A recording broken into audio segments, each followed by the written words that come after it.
जय हिंद दोस्तों। क्या आपको बिगेस्ट बैंक फ्रॉड जो इंडिया में हुआ है उसके बारे में पता है? क्योंकि अभी फरवरी तक जो है एबीजी शिपयार्ड नाम की कंपनी जिसने 28 बैंकों के साथ 23,000 करोड़ का जो फ्रॉड किया था वो न्यूज में था और कहा जा रहा था ये सबसे बड़ा बैंक स्कैम है इंडिया का। लेकिन आज उसको रिप्लेस कर दिया है अनदर स्कैम ने, जो किया गया था डीएचएफएल नाम की कंपनी, दीवान हाउसिंग फाइनेंस लिमिटेड, एक एनबीएफसी कंपनी। एनबीएफसी यानी नॉन बैंकिंग फाइनेंशियल जो कंपनी होती है वो लोन्स देती है जस्ट लाइक बैंक, बट वो बैंकिंग लाइसेंस उसके पास नहीं होता है, वो डिपॉजिट्स नहीं ले सकती।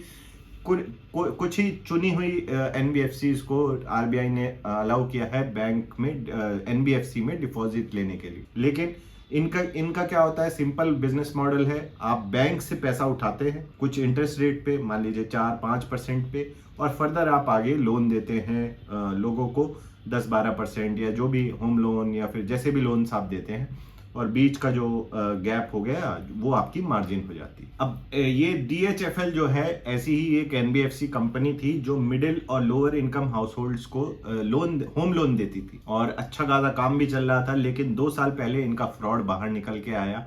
होम लोन के नाम पे पैसा जो है बैंकों से उठा के अपनी जेब में डाल के ट्रांसफर कर रहे थे ये लोग। अब सीबीआई और ईडी जो है, इनके जो प्रमोटर्स थे वाधवान ब्रदर्स, उनके पीछे लगी हुई है और कई सारे तथ्य जो है इसमें निकल के आ रहे हैं। कैसे ये फ्रॉड किया गया, कितना बड़ा ये फ्रॉड था और कौन कौन इसमें और इन्वॉल्व था, ये सब बाहर निकल के आ रहा है। तो आज इसको डिटेल में स्टडी करेंगे और देखेंगे किस तरह से ये जो है फ्रॉड किए जाते हैं और कौन से बैंक है जो इस फ्रॉड से इफेक्ट होते हैं। मैक्सिमम आप देखेंगे इसमें पीएसयू बैंक नजर आएंगे आपको एट दी हेल्म, मतलब जिन्होंने सबसे ज्यादा लोन दिया होता है। और जैसे आपने नीरव मोदी के केस में पंजाब नेशनल बैंक, माल्या के केस में आपका एसबीआई, ये सारे पीएसयू बैंक। और इनको फंड कौन करता है? आप और मैं जैसे टैक्स पेयर्स। हमारे पैसों से ये बैंक चलते हैं।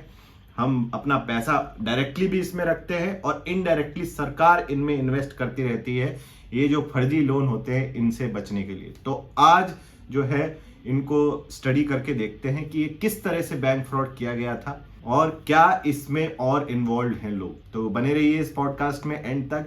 और अगर आपने चैनल को सब्सक्राइब नहीं किया है तो जरूर सब्सक्राइब करें और लाइक करें, शेयर करें इस वीडियो को। ये हमें इनकरेज करता है और ऐसी ही वीडियो लाने के लिए। तो लेट्स फाइंड आउट कि डीएचएफएल का केस कैसे शुरू हुआ।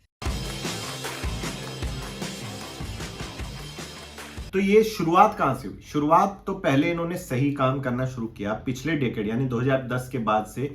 फर्स्ट हाफ में, ये जो 2010 से 15 का जो पीरियड है, इन्होंने बहुत ही मैसिव होम लोन्स देने शुरू कर दिए बंडल में काफी लोगों को। तो वहां तक काम सही चल रहा था। और इस लोन जो बेसिकली जो लोन देते हैं, जैसे हमने पहले बात करी थी, उस लोन के लिए पैसा कहां से आता है? पैसा लेते हैं ये बैंक से।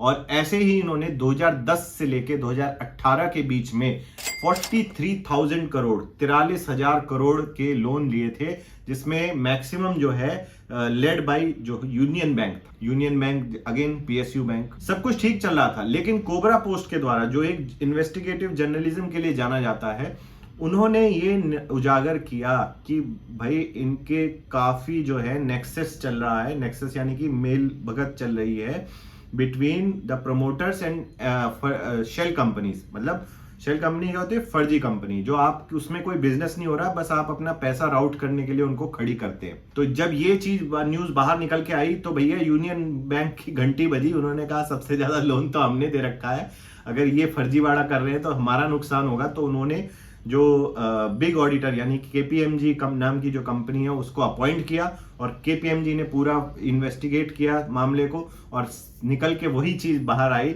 कि भाई इन्होंने जो है फर्जी कंपनी एस्टैब्लिश करके पैसा जो लोन के लिए उठाया था वो अपने पर्सनल अकाउंट्स में ट्रांसफर किए जा रहे थे। ये बहुत ही डीप जो है अंदर तक रॉट पूरा था सिस्टम में इनके। और 100-200 करोड़ नहीं, 1000 करोड़ों की बात है ये अगर छोटा मोटा 10-15-20 करोड़ होते तो ये तो खत्म हो जाता।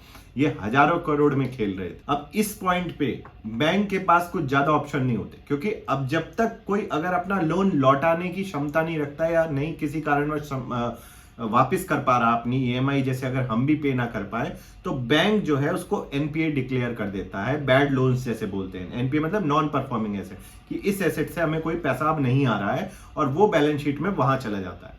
लेकिन जब ये पता चल जाता है भाई ये क्लियर कट फ्रॉड किया गया है, तो वो एनपीए या बैड लोन्स में क्लासिफाई आप नहीं कर सकते, आपको फ्रॉड डिक्लेयर करना पड़ेगा।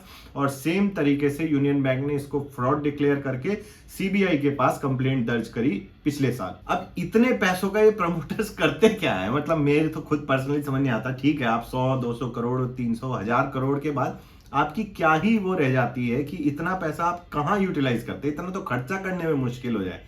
बट ये लोग बड़े लोग हैं, इनको पता नहीं कहाँ कहाँ खर्चा करना पड़ता है, वो भी देखेंगे अभी आगे चल के। बट स्कीम कैसे चलाई इन्होंने, कि एक इलेबोरेट स्कीम चली इनकी पूरी। बांद्रा बुक्स नाम से इन्होंने एक फर्जी ब्रांच खोली, जो कोई ऑन लोकेशन पे नहीं थी, सिर्फ पेपर पे थी। उसमें ये दिखाया कि 2,60,000 लोगों को इन्होंने लोन दिया है, और जिस लोन की कीमत जो है 11,000 करोड़ की थी। मतलब आपने एक फर्जी, जो बांद्रा बुक्स जो इनकी इनफेमस बाहर आई निकल के, एक फर्जी ब्रांच दिखाई ऑन पेपर की एक ब्रांच है, वहां से 2,60,000 लोगों को फर्जी लोन दिखाया, और उस लोन की कीमत थी 11,000 करोड़। 11,000 करोड़। और वो लोन जो है इन्होंने अपनी 91 कंपनीज को दिए, दिखा के कि हम लोगों को लोन दे रहे हैं, जिस पर्पज से उन्होंने फर्दर आगे बैंक से लोन लिया था, उन्हें ना देके फर्जी दिखा के अपनी 91 कंपनीज को ये लोन इन्होंने दे दिया। अब आप बोलेंगे पैसे का क्या किया? पैसा कुछ नहीं, इन्होंने अपने पर्सनल अकाउंट्स में बेसिकली ये ट्रांसफर किया। किस तरीके से, कि जब सीबीआई ने जांच करी तो पता चला भाई एक्सपेंसिव आर्ट जो होती है, पेंटिंग्स वगैरह, वो खरीद रहे हैं, लग्जरी प्रॉपर्टी खरीद रहे हैं। इनफैक्ट ये पैसा घूम फिर के अंडरवर्ल्ड में जो छोटा शकील नाम का डॉन है उसके पास तक ये गया है। सीबीआई को सब पता चला ये जब उन्होंने इन्वेस्टिगेट की। अब आप सोचेंगे अब क्यों इसके बारे में बात करें, तो पहले आ चुका था। एक्चुअली जब पहले आया था तब इसका क्वांटम ऑफ मनी कितना इन्वॉल्व है वो पता नहीं था, और कैसे ये स्कीम चली। अभी जून में ही जो है सीबीआई ने अपनी रिपोर्ट दर्ज करी, तब पता चला कि ये जो है आज तक का सबसे बड़ा बैंक फ्रॉड है। उससे पहले तो हमने जो एबीजी शिपयार्ड की बात करी थी वो था, लेकिन ये जो है फ्रॉड उससे भी बड़ा, और आज तक का इंडिया का सबसे बड़ा बैंक फ्रॉड निकल के सामने आया है। अभी ये यहां पे खत्म नहीं हो जाता, अभी हेलीकॉप्टर की एक और कहानी बाकी है।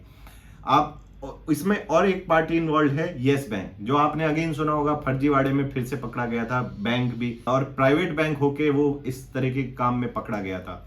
इतनी ज्यादा आरबीआई यानी रिजर्व बैंक ऑफ इंडिया की इतनी देखरेख के अंडर वहां पे भी ये फ्रॉड कर लेते हैं, इनकी मतलब दाद देनी चाहिए।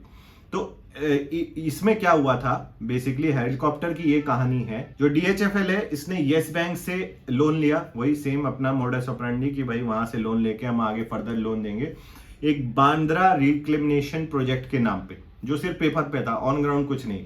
वहां से आरकेडब्ल्यू डेवलपर्स के नाम पे इन्होंने जो है एक कंपनी इस्टेब्लिश करी थी, उसके नाम पे लोन लिया। और अगेन वो वाधवान फैमिली जो है, जो डीएचएफएल के प्रमोटर है, उससे लिंक्ड थी। अब सीबीआई जब अपनी जांच कर रही थी तो उन्हें ये आरके डेवलपर के हैंगर जो है बेसिकली, वहां पे उन्हें एक हेलीकॉप्टर खड़ा मिला। अभी वो पता करें ये हेलीकॉप्टर किसका है भाई, तो हेलीकॉप्टर अल्टीमेटली पता चला ये आरकेडब्ल्यू डेवलपर्स, यानी कि जिसका जो कंपनी उसको ओन करती है वो आरकेडब्ल्यू डेवलपर्स की है, और फर्दर जो है वाधवान फैमिली की है। तो ये अल्टीमेटली जो हेलीकॉप्टर वारवा एविएशन, और वारवा एविएशन का होल्डर है आरकेडब्ल्यू डेवलपर्स, और आरकेडब्ल्यू डेवलपर्स से लिंक्ड है वाधवान फैमिली। तो अगेन वही घूम फिर के, मतलब ऐसे खड़ा है हेलीकॉप्टर, इनको बता भी नहीं रहे हैं। तो सीबीआई ने बस वो देख लिया वहां खड़ा हुआ, तब पता चला कि ये भी इनका ही है। इस तरह से पैसा लूट के ये इस सब उल्टी सीधी चीजों में ये अपना खरीदे जा रहे थे।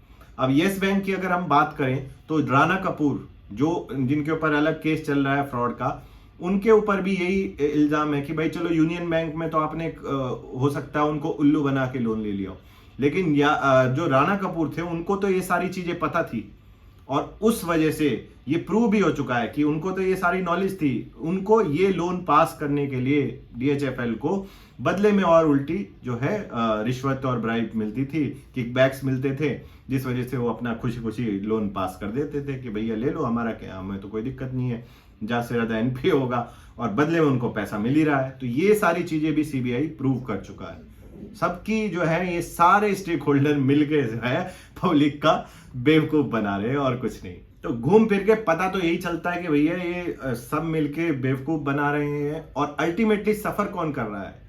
पब्लिक, देश की जनता, जो tax, honest tax paying middle class जनता है, वो सफर कर रही है। क्योंकि जितने भी ये PSU बैंक्स होते हैं, इनको रिकैपिटलाइज, यानी कि जब उनकी हालत पतली हो जाती है, जो उनके पास पैसा नहीं बचता, तो उनको रिकैपिटलाइज करने के लिए बैंक को सरकार, क्योंकि सरकार अल्टीमेट ओनर है PSU बैंक्स की, अपने बजट में से पैसा अलोकेट करती है। अब सरकार के पास पैसा कहां से आता है? वो कोई कमाई थोड़ी करती है, उनके पास पैसा आता है हमारे टैक्स से, जो आप डायरेक्ट टैक्स भरते हैं इनकम टैक्स के रूप में, इनडायरेक्ट टैक्स भरते हैं GST, टोल, फलाना डिमकाना के रूप में। वो सारा पैसा घूम फिर के इन बैंकों में जाता है और इन बैंकों में लॉस किस वजह हुआ? इन कुछ एलिमेंट्स की वजह से, जिसमें ये सारे लोग मिले होते हैं। ऐसा नहीं है कि बैंक ऑफिशियल नहीं मिले होते, ये भी मिले होते हैं, इनको भी रिश्वत मिल रही होती है, इनको भी किकबैक्स मिल रहे होते हैं, बट नुकसान सिर्फ देश का और देश की जनता का होता है। आप क्या सोचते हैं इस बारे में? जरूर कमेंट करके बताएं। और कौन से फ्रॉड के बारे में जानना चाहेंगे वो भी कमेंट करके बताएं। And if you like this video, like, share and subscribe to the channel. Thank you for watching. I will see you in the next video. जय हिंद।